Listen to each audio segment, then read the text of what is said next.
Maths পিপলের কথা বলা হয় এবং ম্যাথস পিপল গুরুত্বপূর্ণ, ম্যাথস পিপল অনেক কিছু, আবার এইটাও ঠিক, এটা প্রতিষ্ঠিত হয়ে গেছে, ম্যাথস পিপল নিজেও জানে যে এই যেমন ডক্টর ইউনূসের কথা বললেন মাসুদ কামাল, যে তার রিটগুলো খারিজ হয়ে যাচ্ছে। আবার তিনি বললেন যে যদি প্রভাবশালী একজনের বিরুদ্ধে কোনো অভিযোগ আসে সেটিকে ডিফেন্ড করা যতটা লোক পাওয়া যায় সাধারণ মানুষের বিরুদ্ধে আসলে তার জন্য ডিফেন্ড করার, এই যে সামাজিক কাঠামো নিয়ে আপনারা এতদিন রাজনীতি করছেন এবং আপনারা বারবার এই বয়ানটি প্রতিষ্ঠিত করার চেষ্টা করছেন যে সাধারণ মানুষের অধিকার প্রতিষ্ঠিত হোক, সেখানেও কি আসলে মানে এই বিচারহীনতা সংস্কৃতিও কি সাধারণ মানুষকে এক ধরনের কোণঠাসা করে রাখে কিনা?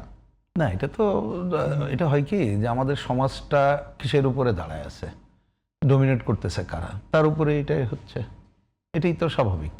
সুতরাং আমরা তো ওই যে অনেকদিন বললেও করবোটা কি, এটা তো পুরো ব্যবস্থা বদল করতে পারি নাই। আর ব্যবস্থা বদল করার জন্যে যারা দায়িত্ব পালন করতে পারে এখনো ক্ষমতায় তারা যায়নি, গেলে কি করতো না করতো সেটা হয়তো পরের আলোচনা, এবং ওই কারণে হয় নাই। তার মানে আপনি পুরো ব্যবস্থাটাকে বদল না করা পর্যন্ত আপনি এই ডেমান্ডলের মধ্যেই চলতে হবে, আমি যদি বুঝে থাকি।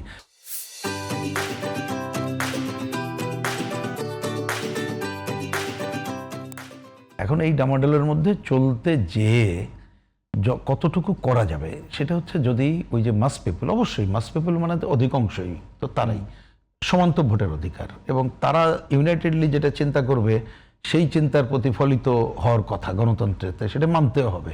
যদি এটা আমরা পছন্দ নাও করি তো ওইটা মেনে নিয়ে আগাইতে হবে। তাহলে আমাদের অন্যতম কাজ হচ্ছে যদি মাস পিপলকে সচেতন আমরা করতে পারতাম এবং সংগঠিত করতে পারতাম, খালি আমি সংগঠিত শব্দটা বলি নাই, কিন্তু সচেতন এবং সংগঠিত, তাহলে হয়তো তাদের আকাঙ্ক্ষাটা একটা পজিটিভ জায়গায় যেত।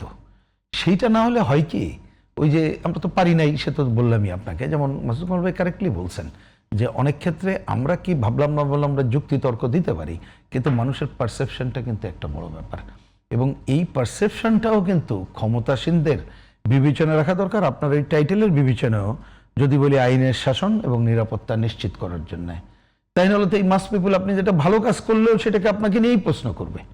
আপনি যখন একটা পজিটিভ কাজ করবেন এবং সেটা তো তাই সমর্থন চাইবেন যে আমি একটা ভালো কাজ করতেছি, কেন তারা সমর্থন করে না? কারণ ওই যে আগের ঘটনায় আপনার প্রতি তো তার আস্থাহীনতা রয়ে গেছে। সুতরাং আপনি ভালো কাজ বলছেন, ওইটা বোধহয় মুখোশী কাজ।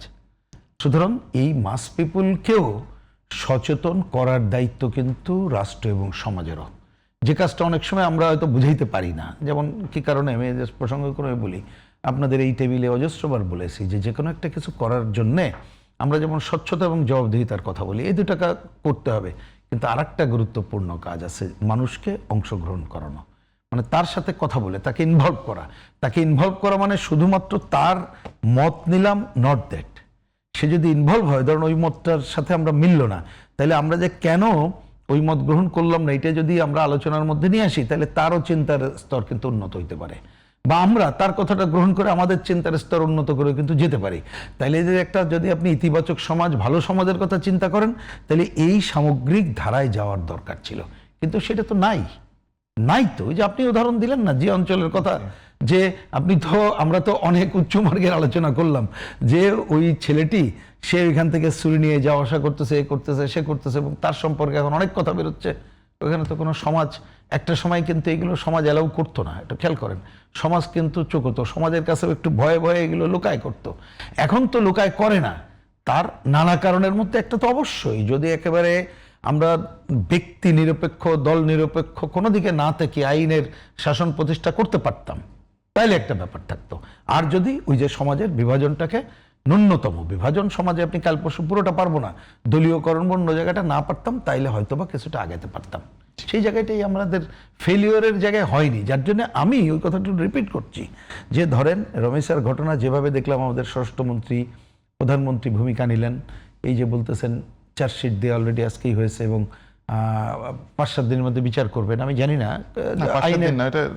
মানে 1 মাস আবার বলেছেন না, 1 জুন থেকে শুরু হচ্ছে বিচার কাজ, পাবলিক প্রসিকিউটর দেখলাম। যে এখন আমার কথা হচ্ছে যে কোনো ফাঁক ফোকর যাতে না থাকে, তাতে আপনি 24 ঘন্টা আগালো কমলো সেটাকে ফ্যাক্টর ধরা উচিত না, কারণ তাহলে তো উচ্চ আদালতে যে এটা টিকবে না। এই কাজটা করা দরকার, সাথে সাথে আরো অন্য বিচারের করা দরকার। আর এই ঘটনাগুলো যেন না ঘটে তার জন্য আমাদের সমাজের কি কি কারণ, তার সায়েন্টিফিক বেসিস কি কি কারণে হচ্ছে, সেগুলো সমাজকেও উন্নত জায়গায় নিতে হবে। নাহলে আপনি এই কিছুদিন পরে এটা ভুলে যাবো, আরেকটা আসবে, তখন শুরু করবো, কিন্তু চলতেই থাকবে।